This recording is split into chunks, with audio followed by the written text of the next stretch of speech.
وإذا سألك عبادي عني فإني قريب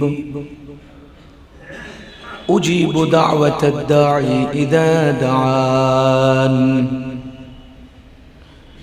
فليستجيبوا لي وليؤمنوا بي لعلهم يرشدون. وقال تعالى: أمن يجيب المضطر إذا دعاه ويكشف السوء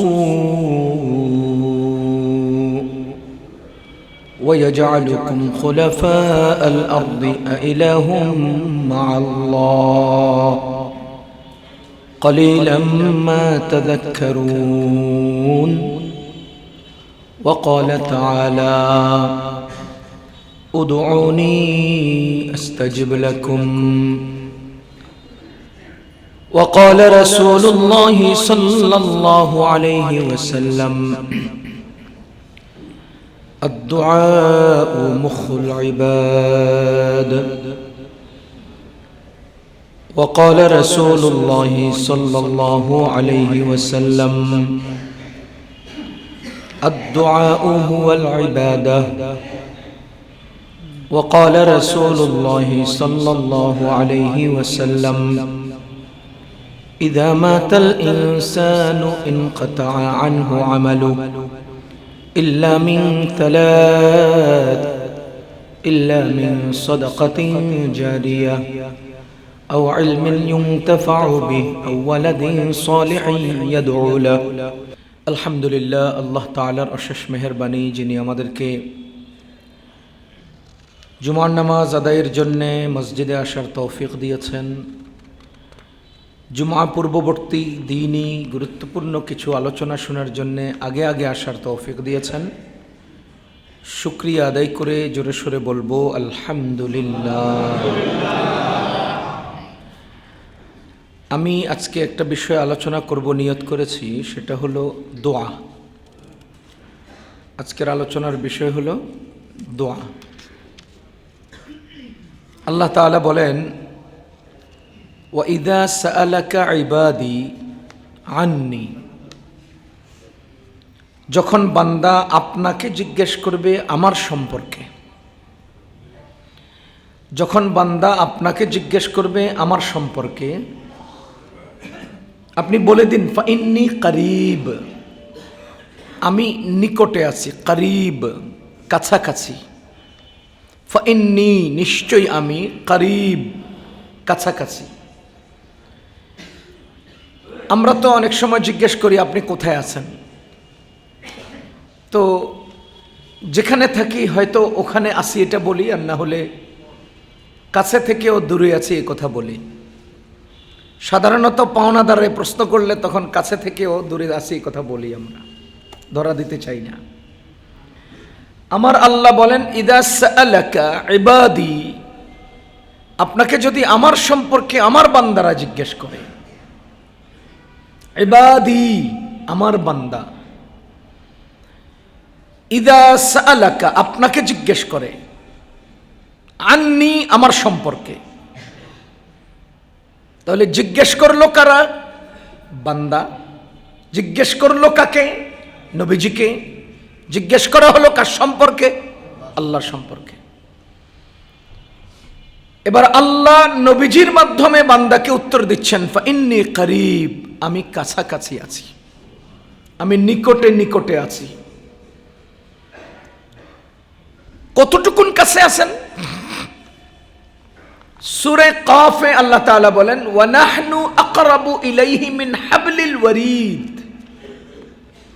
নাহনু আকরাবু, আকরাবু এখানে ছাত্র ভাইরা আছেন, ইসমে তাফজিল, অতি শব্দের অর্থ প্রয়োগের জন্য অতি আল্লাহ তাআলা ইসমে তাফজিল ব্যবহার করেন।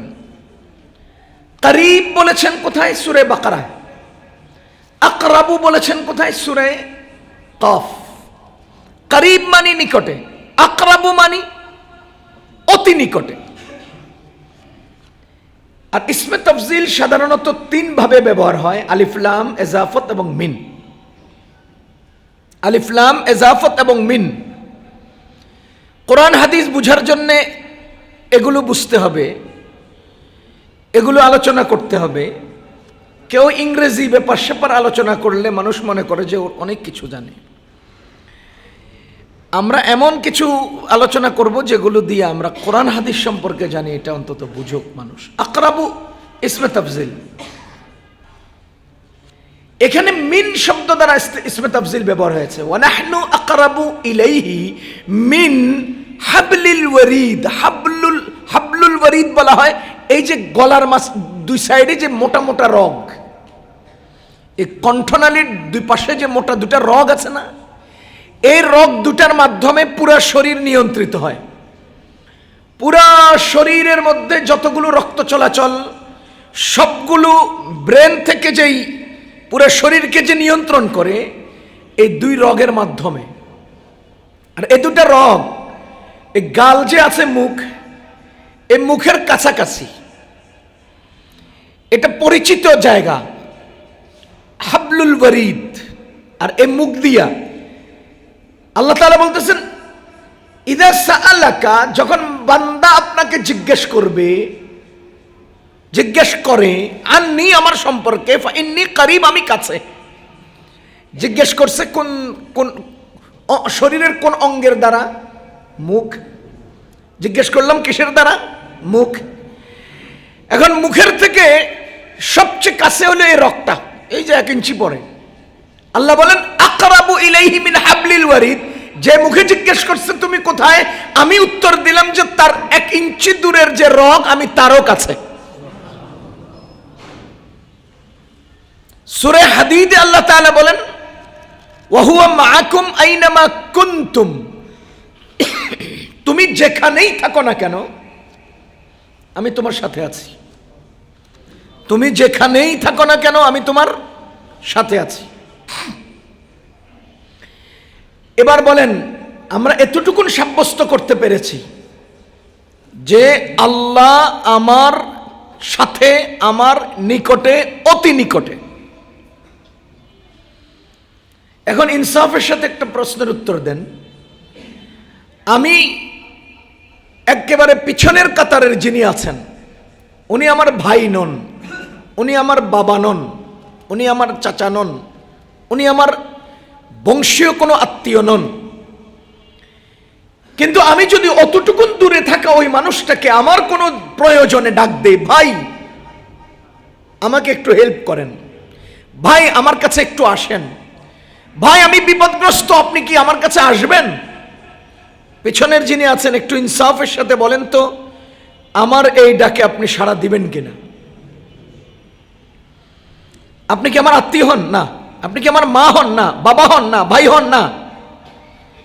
একজন মানুষ, আমি একজন মানুষ, সেই সূত্রে আপনি আমার সাহায্য করবেন, কাছে আসবেন, ডাক দিলে শুনবেন। এবার বলেন তো আমি বিপদগ্রস্ত যদি আমার মা হন তো ইনি এই লোক যেভাবে সাড়া দিলেন ওভাবে দিবেন না আরো স্পিডে?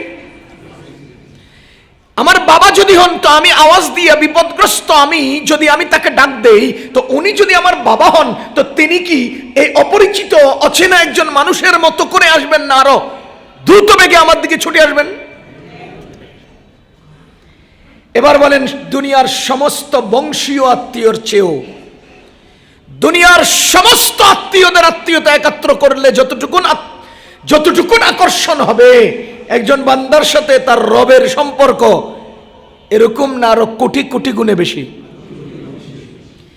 বলেন তো যিনি আমার থেকে 200 গজ 2000 গজ দূরে আছেন তাকেও যদি চিৎকার দিয়ে সহযোগিতা চাই, তিনি অচেনা হলেও দৌড়ে আসেন, মা হলে, বাবা হলে, ভাই হলে, বন্ধু হলে আরো তো দ্রুত আসবেন। তো যেই রব, যেই আল্লাহ যার সাথে আমার সম্পর্ক দুনিয়ার সবকিছুর চেয়ে সেরা, সবচেয়ে উপরে, তিনি কতটুকুন দূরে? আমার যেই মুখ দিয়ে ডাকবো তার 1 ইঞ্চি রগেরও কাছে আমি যেখানে আছি তিনি আমার সাথে আছেন। এবার আপনি বলেন সেই মুখ দিয়ে যদি আমি আমার রবকে ডাক দেই, আল্লাহ বলেন উজিবু দাওয়াতাদ দাঈ ইদা দান, বান্দা শুধু মুখ দিয়ে আমাকে ডাকবে, আমি সাথে সাথে তার ডাকে সাড়া দেই। নবীজি বলেন যদি কোনো বান্দা আল্লাহর দিকে হেঁটে আসে, আল্লাহ তার দিকে দৌড়ে আসেন। আমরা ছোট্টকালে একটা বাচ্চাকে হাঁটা শিখাই না, ওখানে ছেড়ে দিয়ে দৌড়ে আসে, এসে বলে আব্বু আসো আসো আসো। তো আব্বু একেবারে চেগায় চেগায় 2-3 কদম দেয়, না না ভাবসাব ভালো না, পড়ে যাবো যাবো হালত। এবার বলেন এখানে দাঁড়িয়ে থাকা বাবা কি দাঁড়িয়েই থাকে না, দৌড় দিয়ে গিয়ে তারা ধরে। নবীজি বলেন কোন বান্দা যদি এরকম কোন রকমে একটু হামাগুড়ি দিয়ে আল্লাহর দিকে আসে, তো আল্লাহ তাআলা তার দিকে দৌড়ে সামনে যান। উজিবু দাওয়াতাদ দাঈ ইযা দান। বান্দা যখনই আল্লাহকে ডাকে, আল্লাহ সাথে সাথে তার ডাকে সাড়া দেন। উদউনি আস্তাজিব লাকুম, আমাকে ডাকো আমি ডাকে সাড়া দেব। ওয়াদাকার বলেন না ওয়াদাকার?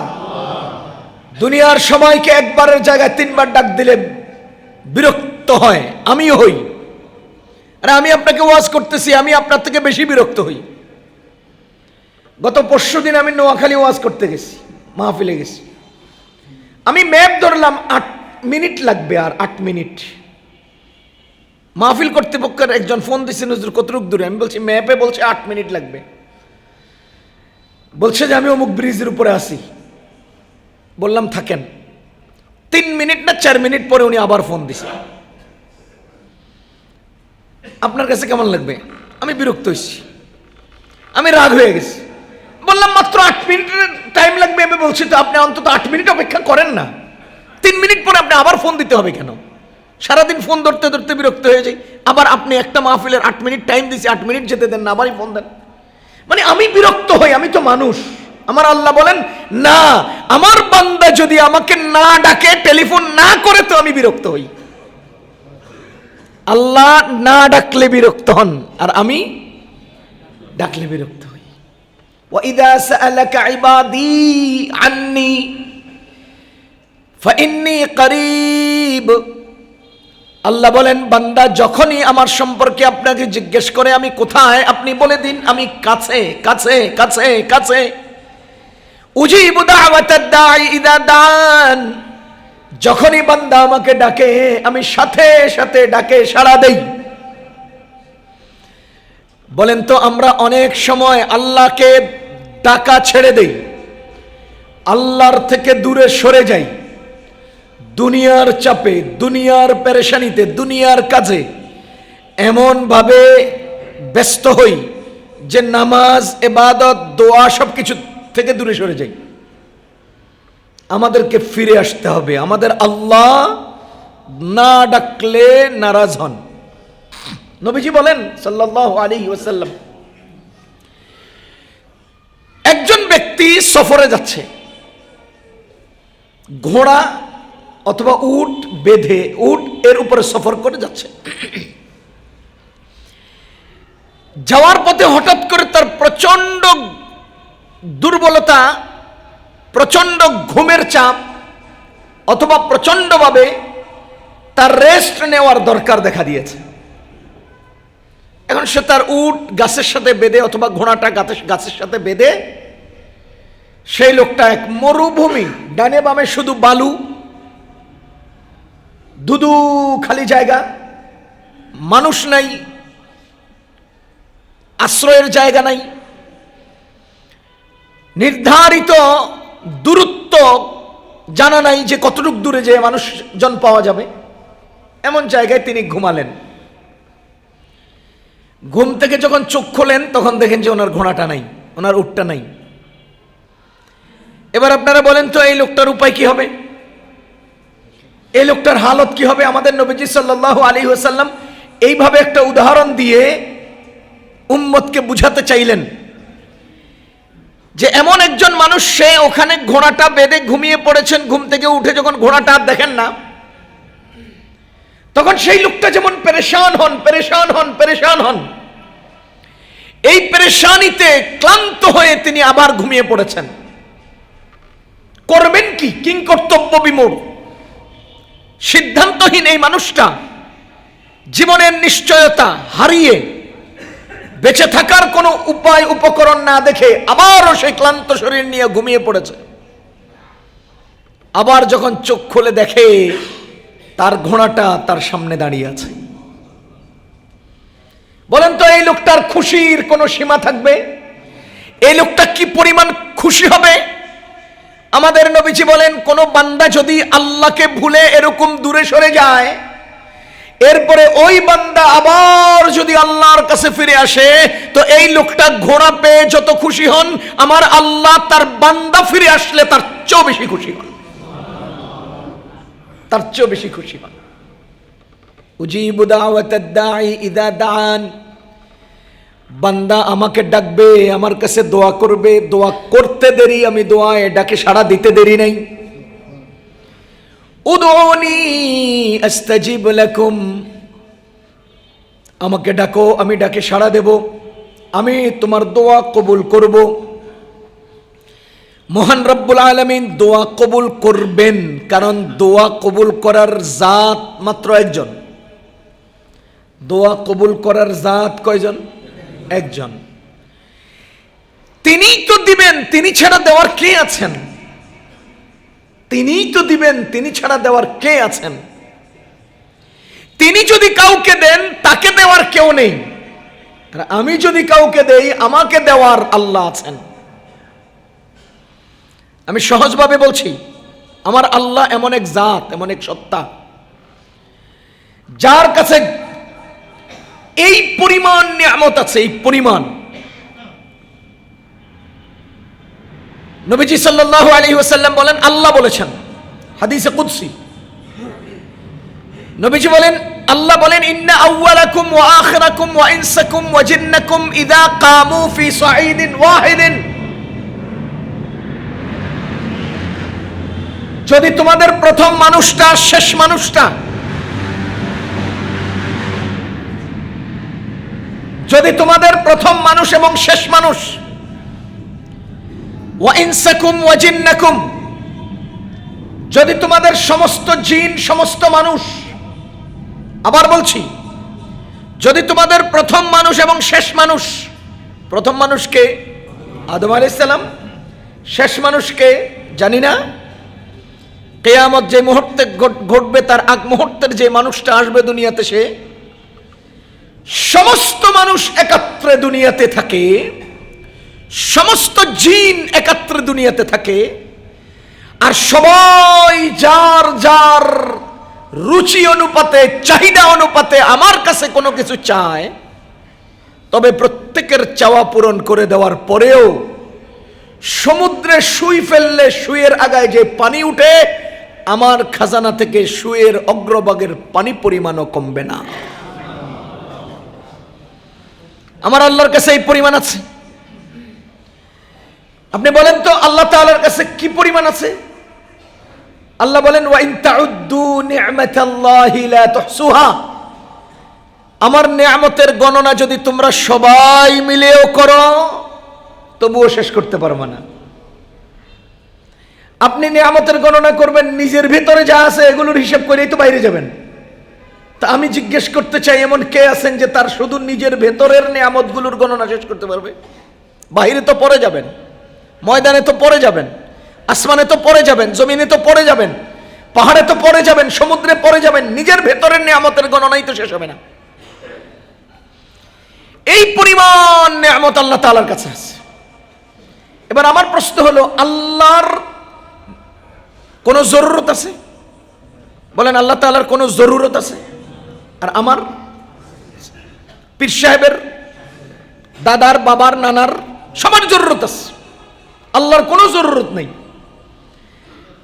এখন আমি কি আমার আল্লাহর কাছে ভায়া হয়ে দোয়া চাইবো না সরাসরি? খুব বুঝেন প্রসঙ্গগুলো, আমি আজকে আলোচনায় কেন আনতেছি, খুব বুঝেন। আমি সরাসরি দোয়া চাইব না ভায়া ধরে? কোন ভায়ার দরকার নাই। আমার আল্লাহর কোনো জরুরত নাই, প্রয়োজন নাই। এক, আমার আল্লাহর কোনো আত্মীয় নাই, স্বজন নাই। দুই, আমার নিজের জরুরত আছে, আমার আত্মীয় আছে। কম্বল যদি দুইটা হয়, একটা আমার লাগবে, একটা আমার শালার লাগবে। কম্বল যদি 5টা হয়, একটা আমার লাগবে, একটা আমার বিবির লাগবে, ছেলের লাগবে, মেয়ের লাগবে, শালার লাগবে, সম্বন্ধীর লাগবে, আত্মীয়র লাগবে, স্বজনের দরকার হবে। আমার যেই পরিমাণ আসুক প্রয়োজন শেষ হয় না। আমার আল্লাহর নিজের প্রয়োজন নাই এবং কোনো আত্মীয় নাই, সুতরাং আল্লাহ নিজের দরকারেও কিছু রাখবেন না, আত্মীয়ের প্রয়োজনেও কিছু রাখবেন না। বান্দা যেভাবেই যখনই চাইবেন আল্লাহ তখনই সেভাবে তাকে দান করবেন। আমার আল্লাহ থেকে কমে না। আল্লাহ কি বললেন? সমুদ্রের সুয়ের অগ্রভাগের পানি পরিমাণও আমার খাজানা থেকে কমবে না। সুবহানাল্লাহি ওয়া বিহামদি। সেই আল্লাহর কাছেই আমার চাইতে হবে। এজন্যই সূরা ফাতিহায় আমরা বলি ইয়্যাকা না'বুদু ওয়া ইয়্যাকা নাস্তাঈন। ইয়্যাকা না'বুদু, হে আল্লাহ আপনারই ইবাদত করি, ওয়া ইয়্যাকা নাস্তাঈন, আপনারই কাছে সাহায্য চাই। এখানে ছাত্র ভাইরা আছেন, ইয়্যাকা শব্দটার তাহকিক বুঝেন। ইয়্যাকা এটা একটা জমির। বলে জমির কাকে বলে? নামের পরিবর্তে ব্যবহৃত শব্দকে জমির বলে। বাংলায় এটাকে সর্বনাম কয়। নামের পরিবর্তে যে শব্দ ব্যবহার হয় তাকে বলে জমির। আমি, তুমি, আমরা, তারা, এগুলোর নাম হলো জমির। ইয়্যাকা এটা একটা জমির। আরবি সাহিত্যে জমির আছে 6 প্রকার। এই জমিরটার নাম হলো জমিরে মানসুবে মুনফাসিল। জমিরে মানসুবে মুনফাসিল বলা হয় মাফউলের ওই জমির যা ফিল থেকে আলাদা হয়ে আসে। মাফউলে মুনফাসিল, জমিরে মানসুবে মুনফাসিল ব্যবহার করার জন্য একটা শর্ত আছে। জমিরে মানসুবে মুনফাসিল ব্যবহারের দ্বারা একটা ফায়দা আছে, ভালো করে বুঝেন। জমিরে মানসুবে মুনফাসিল ব্যবহার করার একটা শর্ত আছে। জমিরে মানসুবে মুনফাসিল ব্যবহারের দ্বারা একটা ফায়দা আছে। শর্ত হলো সে সব সময় ফেলের উপরে মুকদ্দম হয়। জমিরে মানসুবে মুনফাসিল মাফউলের ওই জমির যা ফেল থেকে আলাদা হয়ে আসে, এটা ব্যবহারের জন্য শর্ত হলো সে সব সময় ফেলের উপরে, ফেলের আগে আসে। যেমন না'বুদু, ইয়্যাকা, ইয়্যাকা আগে না না'বুদু আগে? ইয়্যাকা আগে, কারণ এটা আগে আসতে হবে, না'বুদু পরে। এই জমির ব্যবহারের দ্বারা একটা ফায়দা আছে। ফায়দা হলো এই জমিরের দ্বারা ইনহিসারের ফায়দা হয়। ইনহিসার কারে কয়? সীমাবদ্ধতা, সীমাবদ্ধতা। ইয়্যাকা আপনারই, ইয়্যাকা শুধুমাত্র আপনার, ইয়্যাকা একমাত্র আপনার, না'বুদু ইবাদত করি। এবার বলেন আপনারই ইবাদত করি, আর কারো এখানে হক নাই। শুধু আপনার ইবাদত, আর কারো ইবাদত করি না। ইয়্যাকা নাস্তাঈন, শুধু আপনারই সাহায্য চাই, আর কারো সাহায্য চাই না। ইয়্যাকা নাস্তাঈন, আপনারই কাছে সাহায্য চাই। এবার আপনি বলেন এখানে কতজন লোক আছেন? অন্তত 2000 মানুষ আছেন। আমি 2000-এর কারো কাছে চাই না, শুধু একজনের কাছে চাই। দুনিয়ায় কত নেতা কেতা আছে, আমি কারো কাছে চাই না, শুধু আমার রবের কাছে চাই। ইয়্যাকা নাস্তাঈন, শুধুমাত্র আপনারই কাছে সাহায্য চাই। কেন আপনার কাছে সাহায্য চাই? কারণ সাহায্য করার মালিক একমাত্র আপনি। কিভাবে আপনি একমাত্র মালিক? কারণ আপনার নিজের দরকার নাই, কারণ আপনার আত্মীয় স্বজন নাই, কারণ আপনার কাছে এই পরিমাণ আছে। দুনিয়ার সব মানুষ চাইলে সবার আলাদা রুচিসম্মত চাওয়া পূরণ করলেও আপনার খাজানা থেকে সুয়ের অগ্রভাগ পরিমাণ পানিও উঠবে না। সুতরাং চাইলে তো আমি তার কাছেই চাইব যার নিজের দরকার নাই, যিনি কাউকে দেওয়ার জন্য আটকিয়ে রাখার দরকার নাই। আপনারা 10 জন আসছেন, আমার কাছে 10টা কম্বল আছে, পিছনে আমার ভাগিনায় ফোন দিয়া বলতেছে মামা আমার একটা লাগবে, তো 9 জনরে দিয়ে 1 জনরে বঞ্চিত করব কারণ ভাগিনায় ফোন দিছে। কথা বুঝেন নাই? আমার আল্লাহর কোনো ভাগনা নাই, বাইস্তা নাই। লাম ইয়ালিদ ওয়া লাম ইউলাদ, আল্লাহকে কেউ জন্ম দেয় নাই, আল্লাহও কাউকে জন্ম দেন নাই। আমাকে যে জন্ম দিয়েছে সে হলো আমার পূর্ব বংশ, আমার বাবা। আমি যাকে জন্ম দিয়েছি সে হলো আমার নিম্ন বংশ, আমার সন্তান। আমার আল্লাহ বলেন আমি না পূর্ব বংশ না নিম্ন বংশ, আমার কোনো বংশ নাই, আমি বংশ থেকে পবিত্র। আল্লাহর নসব থেকে পবিত্র। আল্লাহর না পেছনের বংশ আছে না সামনের বংশ আছে। আল্লাহর না বাবা দাদা পরদাদা আছে, না ছেলে নাতি এবং পুতি আছে। আমার আল্লাহ লাম ইয়ালিদ ওয়া লাম ইউলাদ। এই আয়াত বলছেন আল্লাহ তাআলার কোনো সন্তান নাই, আল্লাহর কোনো বাবা নাই, আল্লাহর কোনো বংশ নাই। সুতরাং আল্লাহ দিবেন, আল্লাহই দিবেন। ইয়াকা না'বুদু, হে আল্লাহ আপনারও ইবাদত করি, ওয়া ইয়াকা নাস্তাঈন, আপনার ওই কাছে সাহায্য চাই। প্রশ্ন হলো এই সাহায্যটা সরাসরি চাইবো না ভায়া ধরে?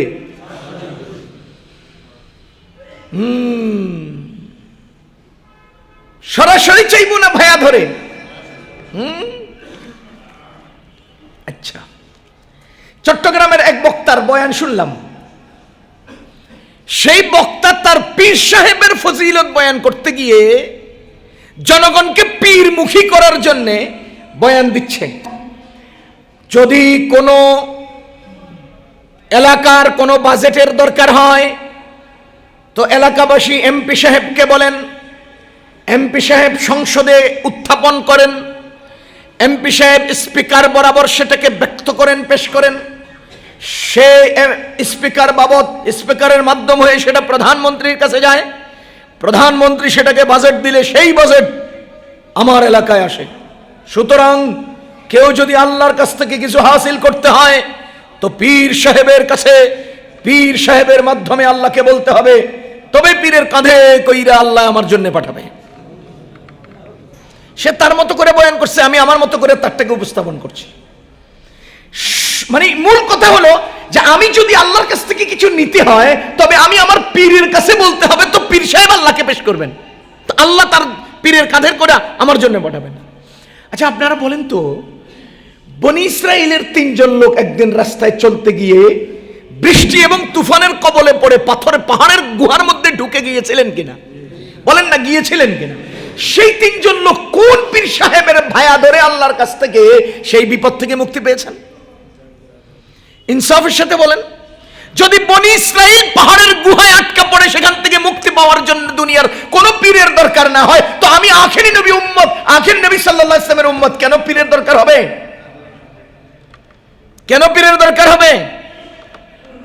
সিস্টেম সিস্টেম সিস্টেম, কথা বুঝেন? সব কথা কইলে তো আপনাকে অনেকের মনে কষ্ট যায় না? এই হুজুরে কেমনে খোঁচা দিয়ে কথা কয়। আরে খোঁচাই যদি দিনটা না জানি তো কির হুজুর হইলাম, কির ক্ষতি হইলাম? জিহাদের ফজিলতের আয়াত কোরআনে নাই, কথা বল। তাবলীগের ফজিলতের আয়াত কোরআনে নাই, হাদিসে নাই।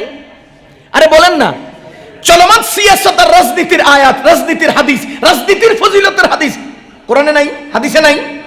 তা আপনি চলমান রাজনীতির ফজিলত বয়ান করতে জিহাদের ফজিলতের আয়াত হাদিস কেন ব্যবহার করেন? তাবলীগের ফজিলত বয়ান করতে জিহাদের হাদিস কেন বয়ান করেন? আরে সিয়াসতের হাদিস তো আছে, আপনি সিয়াসতের হাদিসকে, আপনি জিহাদের হাদিস সিয়াসতে লাগান কেন? তাবলীগের মধ্যে জিহাদের হাদিস আয়াত লাগান কেন? আরে আমার তালিমের আলাদা ফজিলত আছে, তালিমের ফজিলতের মধ্যে জিহাদের আয়াত হাদিস আনতে হবে কেন? আমি বুঝাইতেছি এই কথা। আপনি ফজিলত বয়ান করবেন আপনার অঙ্গনে যদ্দূর আছে দূর, আরেকজন থেকে হায়ার করে এনে আপনার ফজিলত বলতে হবে কেন? কেমনে করলে বুঝবেন? ও ভাই, পীর সাহেবের ফজিলত তো বয়ান করার অনেক কিছু আছে, অনেক জায়গা আছে, অনেক কথা আছে। আমার পীর, আমার পীর, আমার পীর। পীরের যত মর্যাদা বয়ান করা যায় করেন না, কিন্তু আপনার রবের আয়াত বিকৃত করে আপনি রব থেকে বান্দার সম্পর্ক বিচ্ছিন্ন করে বান্দাকে পীরমুখী বানাচ্ছেন কেন? ও ভাই, এক জায়গার ফজিলত আরেক জায়গায় নিয়ে লাগাবেন না, এক জায়গার ফজিলত আরেক জায়গায় নিয়ে লাগাবেন না। আমি এই সমস্ত ওয়াজ আজকে লম্বা করতেছি না, আমি শুধু এতটুকুন বলতে চাই, আমি কি আমার রবের কাছে সরাসরি চাইবো না ভায়া লাগবে? কিছুক্ষণের জন্য মেনে নেন, আপনারা সবাই আমার মুরিদ, আমি হলাম পীর। এখন আমি আপনাদেরকে বুঝাই দিলাম যে এই দোয়া কিন্তু আমার মাধ্যমে যেতে হবে, কেউ সরাসরি দিবা না, দেওয়া যাবে না, ওখানে এন্ট্রি হয় না, বুঝাই দিলাম। এবার সবাই বুঝে নিছেন, হ এ হুজুর ছাড়া, আমাকে পীর সাহেব ছাড়া আল্লাহ কথা নিত না। আচ্ছা বলেন তো, আমার ছেলে মেয়ে আছে কিনা? আছে কিনা? আমার খিদা লাগে কিনা? পেশাব পায়খানার দরকার হয় কিনা? এবার আপনাদের লোক কয়জন? 2000, 5000, 10,000, এই এলাকা সব 10,000 মুরিদ আমার। আমি 10,000 মুরিদের দায়িত্ব নিলাম যে আল্লাহর কাছ থেকে আমি এদের দোয়া কবুল করিয়ে দেব। এখন বলেন, প্রতিদিন একজন ডাক্তারের রোগী দেখতে পারে কয়জন? একজন ডাক্তার রোগী দেখতে পারে কয়জন? 50 জন। তো আমি একদিনে আপনাদের 5000 লোকের সবগুলো চাহিদা পূরণের জন্য আল্লাহর কাছে দোয়া করা কি সম্ভব? তা আমার পিএস থাকবে 10-12 জন, এদের সবার কাছে এসে আপনি লিস্টে দিবেন, লিস্টির অনুপাতে আমি ভিত্তি করে কোনটার প্রয়োজন বেশি সেটার আলোকে আমি দোয়া শুরু করব। তো কিছুক্ষণের জন্য একটু চিন্তা করেন, আপনার আব্বা মারা গেছেন আজকে জানুয়ারির কয় তারিখ? 9 তারিখ। হ্যাঁ, তা আমার কাছে আসছেন আব্বার মাগফিরাতের দোয়ার জন্য। আমি বললাম যে ফেব্রুয়ারির 9 তারিখের আগে তো সময় নেই, কারণ এর আগে সিরিয়াল নেই। তা আপনি বলছেন ঠিক আছে ফেব্রুয়ারির 9 তারিখে আপনি আমার আব্বার মাগফিরাতের দোয়া করে দিয়েন। তা আমি আপনার আব্বার মাগফিরাতের দোয়ার জন্য 1 মাস টাইম নিছি। আপনার আব্বারে কবরে দিবেন না উপরে রাখবেন? এই 1 মাস কি কবরে রাখবেন না উপরে রাখবেন? যদি বলেন কবরে রাখবো, তো এই 1 মাস দিয়ে ফেরেশতারা পিটাইয়া সোজা করে এলেব, মাগফিরাত তো 1 মাস পরে দোয়া শুরু হইব। এটা কি করবেন? কথা কয়। আমি পীর যদি আপনার জন্য দোয়া করতে হয়, আপনার মেয়ের বিয়ে ঠিক হয়েছে, এখন 1 মাস পরে মেয়ের বিয়ের দোয়া শুরু হবে।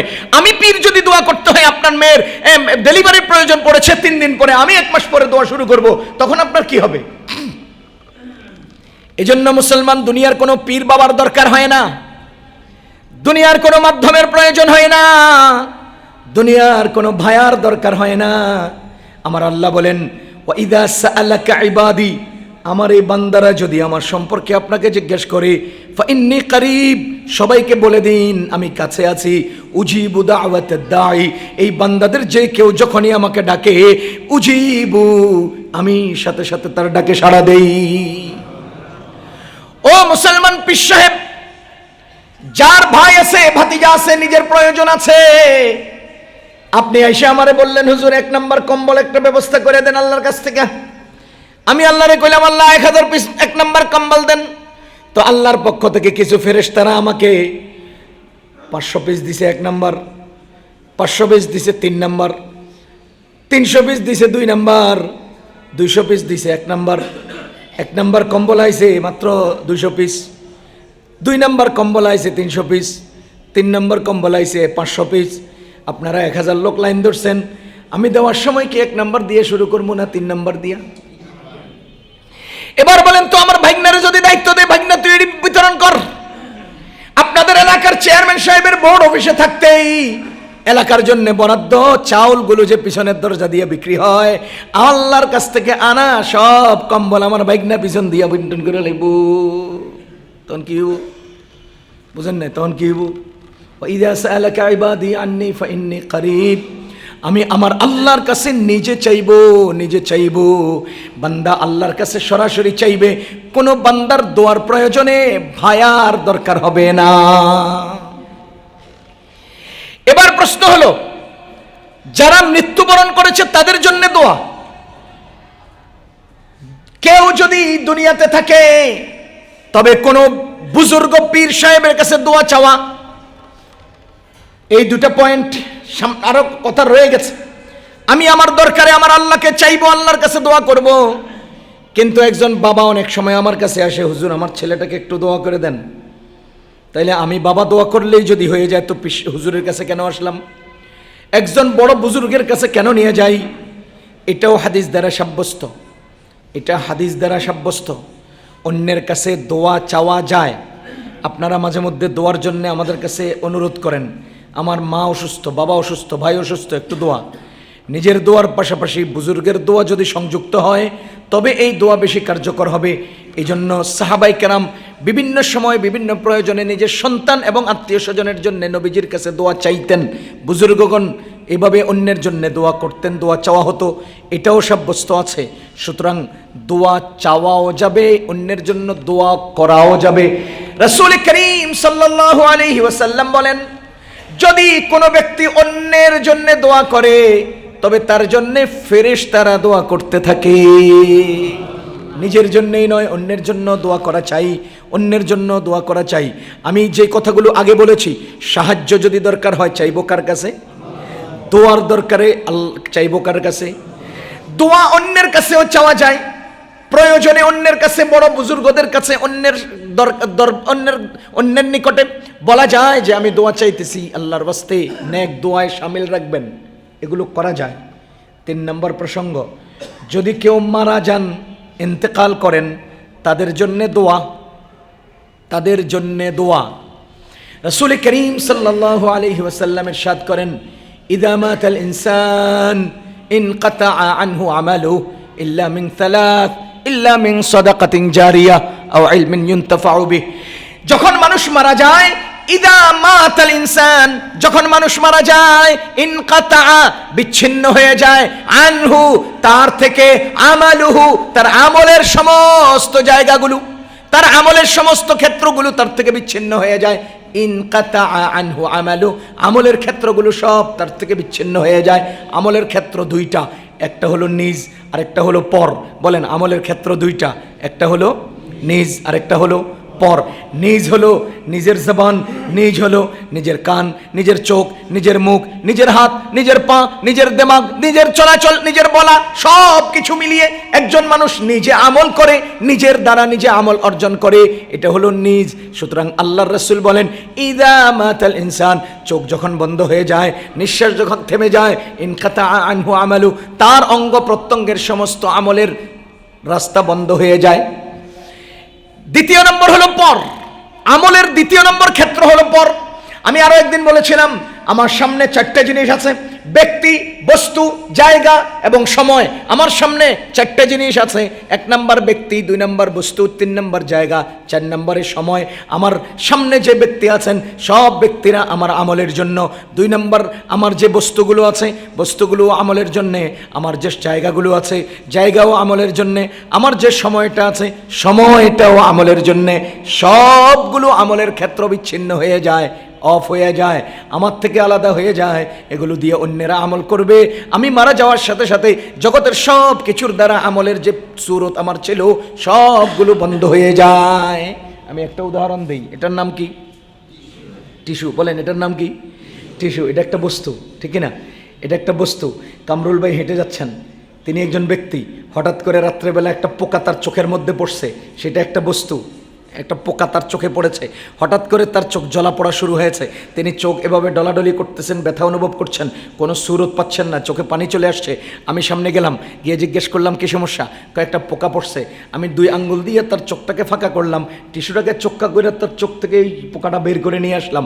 বলেন, যেই জায়গায় দাঁড়ালাম, যেই মুহূর্তটা পার করলাম, যেই টিস্যুটা ব্যবহার করলাম, যেই পোকাটা বের করলাম, যেই লোকটার চোখ থেকে আমি বের করলাম, এই ব্যক্তি, এই বস্তু, এই জায়গা, এই সময় আমার আমলের রাস্তা হলো কিনা? বলেন, এটা আমার আমল হলো কিনা? এই জাতীয় সমস্ত আমলের রাস্তা বন্ধ। ইদা মাতাল ইনসান ইনকাতা আনহু আমালু, যখন এই মানুষ মারা যায়, সাথে সাথে তার আমলের সব রাস্তা বিচ্ছিন্ন হয়ে যায়। ইল্লা মিন সালাত, 3টা রাস্তা খোলা থাকে। ইল্লা মিন সাদাকাতিন জারিয়া, 1 নম্বর হলো সাদকায়ে জারিয়া, আও ওয়ালাদিন আও ইলমিন ইউনতাফাউ বি, ওই ইলম যার দ্বারা মানুষ উপকৃত হয়। আও ওয়ালাদিন সালিহিন ইয়াদউ লা, যেই নেক সন্তান তার জন্য দোয়া করে। আমার সাদকায়ে জারিয়া ওয়াজ আজকের বিষয় না, আমার ইলম যা অন্যের উপকারে লাগে, এই ইলম নিয়ে আলোচনার বিষয় না। আমার বিষয় হলো আও ওয়ালাদিন সালিহিন ইয়াদউ লা, চোখে আজকের দোয়া ওয়াজ। ওই নেক সন্তান যে তার জন্য দোয়া করে। বলেন, আও ওয়ালাদিন সালিহিন ইয়াদউ লা, যেই নেক সন্তান তার জন্য দোয়া করে। বলেন, যেই নেক সন্তান তার জন্য দোয়া করে। বলেন না, যে নেক সন্তান তার জন্য দোয়া করে। সবাই বলেন, যে নেক সন্তান তার জন্য দোয়া করে, সেই দোয়া সে কবরে গিয়ে পায়। হ্যাঁ, এবার বলেন, কেউ মারা গেলে মৃত মানুষের জন্য দোয়া করার দায়িত্ব কার? বুঝতেছেন না আপনারা? কেউ মারা গেলে মৃত মানুষের জন্য দোয়া চাওয়ার দায়িত্ব কার? আপনি বুঝেন না বাংলা? বুঝেন? হ্যাঁ, নেক সন্তানের অথবা সন্তানদের। তা আপনার আব্বার লাগে আমি দোয়া করতাম, কেমনি করতে পারেন না? আপনার আব্বার জন্য আমি দোয়া করি না দেখে আমার চাকরি যেত কে? আপনি করতে পারেন না? ওই মিয়া, আপনার আব্বার জন্য আমি দোয়া করি না দেখে আমার ইমামতি যাবো কে? বুঝেন নাই? দোয়াটা করার দায়িত্ব আমার না আপনার? এই জোরে কোন, আমার না আপনার? আপনি দোয়া চাইতে পারেন, দোয়া চাইতে পারেন। দোয়া আমি করব কি করব না সেটা আমার ইখতিয়ার। আপনি দোয়া করবেন, আপনি কাঁদবেন, আপনি কান্নাকাটি করে চোখের পানি ছাড়বেন, আপনি ইবাদত করবেন, কোরআন খতম করবেন, আপনার দায়িত্ব। আমারে কেন চাপ দেন? আবার আরেকজনের বাপের লেগে আমনে কান্দেন কে? আপনি আবার আমার দোয়ার লেগে স্লিপ পাঠান, আমি দোয়া না করলে আমারকে হুমকি দেন, ঘটনা কি? বাপ তো হের, আরে বাপ তো তার, আপনারা তো মায়া কান্না কেন? আপনি স্লিপ দিলেন আমি দোয়া করি না দেখে আপনি আমার হুমকি দেন কেন? দোয়া করার দায়িত্ব কার? তা আপনার নিজে দোয়া না করে আমার আপনি নিজে যোগ্য হইলেন না কেন? আমি এক কসু গাছের লোকে ফাঁসি দিয়ে মইরা আনা যাবেন যে আমি আমার বাপের জন্য দোয়া করার যোগ্যতা অর্জন করতে পারিনি? আমার বাবার লেগে আমি দোয়া করবো, আপনার বাপের জন্য আপনি দোয়া করবেন। আমার বাপের জন্য আমি দোয়া করবো, আপনার বাপের জন্য আপনি দোয়া করবেন। কষ্ট হয়? কষ্ট হয়? হ্যাঁ, কষ্ট হওয়ার কিছু নেই, বুঝি না তো ভাইও। দোয়া করার দায়িত্ব সন্তানের। দোয়া করার দায়িত্ব কার? সন্তানের। এই মসজিদের মুতাওয়াল্লি পরিবারের জন্য দোয়া করার দায়িত্ব মুতাওয়াল্লি পরিবারের রেখে যাওয়া সন্তানের। এই মসজিদের মুতাওয়াল্লি পরিবারের জন্য দোয়া করার দায়িত্ব মুতাওয়াল্লি পরিবারের সন্তানদের। বিএনপির খালেদা জিয়ার জন্য দোয়া করার দায়িত্ব খালেদা জিয়ার সন্তানদের। কার জন্য কারে তো মায়া কান্না? ঘটনা কি বলেন না? ঘটনা কি? দোয়া আমি করব, আমি দোয়া করতে কোনো সমস্যা নেই। আমি আজকে আপনাকে চোখে আঙ্গুল দিয়ে বুঝিয়ে দিতে চাই, এই দায়িত্ব আমার নয়, আপনার। আপনার দায়িত্ব আপনি পালন করতে না পাইরা সেই ব্যর্থতা আমার উপর দিয়ে চালান কেন?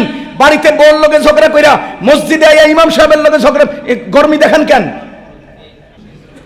ভাইও, নিয়ম মতো চলবো আমরা, বলেন নিয়ম মতো চলবো ইনশাআল্লাহ, ইনশাআল্লাহ, ইনশাআল্লাহ। একেবারে সহজ সরল কথা। আমার এখানে দায়িত্ব কি জানেন? আমার এখানে দায়িত্ব হলো ইমাম সাহেব শুধুমাত্র নিজের জন্য দোয়া করা জায়েজ নেই। আমি একটা মাসআলা আপনাদেরকে শুনায় রাখি। এখানে অনেক আলেম ওলামা আছেন, অনেক ছাত্র ভাইয়েরা আছেন। ইমাম সাহেব ইমামতিকালে নামাজরত অবস্থায় নামাজের বাহিরে ইমাম মুসল্লিদেরকে সাথে নিয়ে যতগুলো আমল করবে, কোনো আমলেই নিজের একার জন্য দোয়া করা জায়েজ নেই। সবগুলো দোয়াতে সবাইকে শামিল করবে। এজন্য ফুকাহাগণ বলেন, দুই সিজদার মাঝখানে একটা দোয়া আছে, আল্লাহুম্মা গফিরলি ওয়ারহামনি ওয়াহদিনি ওয়ারযুকনি ওয়ারফা'নি ওয়াজবুরনি। আপনারা অনেকে হয়তো জানেন দোয়াটা। দুই সিজদার মাঝখানে এই দোয়া, রব্বি গফিরলি ওয়ারহামনি ওয়াহদিনি ওয়ারযুকনি ওয়ারফা'নি ওয়াজবুরনি। রব্বি গফিরলি মানে হে আল্লাহ আমাকে মাফ করে দেন, ওয়ারহামনি মানে হে আল্লাহ আমাকে দয়া করেন। এবার আমাকে না আমাদেরকে? আমাকে। দোয়াটার মধ্যে আমাকে। এজন্য ফুকাহাগণ বলেন দুই সিজদার মাঝখানে ইমাম সাহেব জামাতে এই দোয়া পড়বে না। কেন পড়বে না? এজন্য যে তার এখানে শুধু আমাকে আমাকে আছে, আমাদেরকে নাই। এই আমাদেরকে নাই যেহেতু এই দোয়া সে পড়বে না। কারণ ইমাম সাহেব একার জন্য দোয়া কর। ইমাম সাহেব যখন আসসালামু আলাইকুম এই কথা কয়ে ডাইনে সালাম ফেরাবে, তখন নিয়ত করবে আমার ডান পাশে যে ফেরেশতারা আছেন এবং মুসল্লিরা আছেন তাদের জন্য উপরে সালাম, আসসালামু আলাইকুম বলে বামে যে সালাম ফেরাবেন তার বাম পাশে যত ফেরেশতা আছে এবং মুসল্লিগণ আছেন তাদের উপরে সালাম, এই নিয়ত করে সালাম ফেরাতে হবে। কেন? এর মূল কারণ হলো তিনি দোয়া করবেন সবার জন্যে। তিনি দোয়া করবেন সবার জন্যে। একান্ত কেউ যদি দোয়া চান তার জন্য দোয়া করা যাবে, দোয়া করা হবে। একান্তে কেউ যদি দোয়া চান তার জন্য দোয়া করা যাবে, দোয়া করা হবে। কিন্তু ইন্ডিভিজুয়াল কোনো ব্যক্তি বিশেষের জন্য অথবা নিজের জন্য দোয়া করার সুযোগ নেই, চাইলে করতে পারে। এখন জেনারেলি আমি রেগুলার একটা সিস্টেমে দোয়া করে যাচ্ছি, আমার মনে নাই, আমি জানি না, আমি খেয়াল করি নেই। এই জন্য আপনি উত্তেজিত হতে হবে কেন? আপনি রুমে যেয়ে দরজা ধাক্কা দিয়ে কেন বলতে হবে যে আগামী সপ্তাহ থেকে এই খতিব ইমামতি করবে না? কেন বলতে হবে আপনাকে? এমন একটা হুমকি কেন দিতে হবে? আপনার বাবার জন্য আপনি দোয়া করেন, সেই দোয়া আপনি না পারলে আপনার ব্যর্থতা, আপনি কচু গাছের লোকে ফাঁসি দেন, আমার ইমামতির উপর হাত দেওয়ার চেষ্টা করেন কেন? সমস্যা কি আপনার? বড় নেতা হয়ে গেছেন না? বড় প্রভাব হয়ে গেছে না? গত 17 বছরের কঠিন কঠিন নেতারা যে হুমড়ি খাইয়া পয়রা চাপা ভাইয়া গেছে দেখেন না? সাবধান, সাবধান, পাওয়ার দেখাবেন না। আমরা এমনিও দোয়া জানি, আবার হাতরে উল্টেও দোয়া জানি। আমরা হাত এভাবে করে দোয়াও জানি, এভাবে করেও দোয়া জানি। পাওয়ার দেখাবেন না, হাত উল্টে দোয়া দিয়ে দেবো ইনশাআল্লাহ। আজীব লাগে আমার কাছে, আজীব। দরজা ধাক্কা দিয়ে সে হুকি দিয়ে কয় এই ইমাম বাদ দেন, আগামী সপ্তাহ থেকে ইমামতি করবে না। কি অপরাধ? দোয়া করে নাই। আপনি কি আমার কাছে দোয়া চাইছেন? চাইছেন দোয়া? চান নাই তো আমি দোয়া করবো কেন? আল্লাহ আমাদেরকে সহি বুঝ দান করুন। দোয়া যার যেটা দরকার, যতটুকুন দরকার, গণ্ডির বাহিরে পাওয়ার দেখাবেন না। আপনার দোয়া আপনি করেন, আপনার বাবার জন্য দোয়া আপনি করবেন, আপনার রাজনৈতিক নেতার জন্য আপনি দোয়া করবেন। আমি রাজনীতি বুঝি না, রাজনীতি করি না, রাজনৈতিক ব্যক্তিদের জন্য দোয়া করা কিভাবে করতে হয় সেটাও আমি জানি না,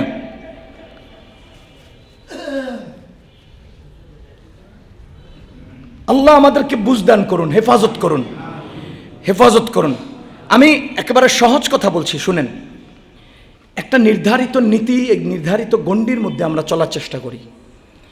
আমি একজন ব্যক্তি এখানে চেয়ারে বসছি না, আপনারা যদি 1000 লোক এখানে থাকেন, 5000 লোক থাকেন, প্রত্যেকের সাথে 2টা করে চোখ আছে।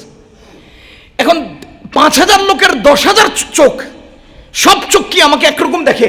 কাছের চোখে আর দূরের চোখে, মাঝের চোখে, সাইডের চোখে আলাদা আলাদা দেখে না?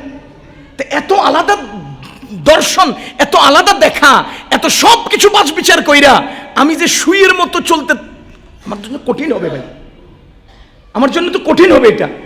এখন আপনার চোখে যদি কোনো কিছু নজরে পড়ে, আমাকে একান্ত বলবেন যে আজকে এটা দেখছি, ভালো লাগে নাই, অথবা ভালো লেগেছে, অথবা আপনি এটা এভাবে না করে এভাবে করলে সুন্দর হতো।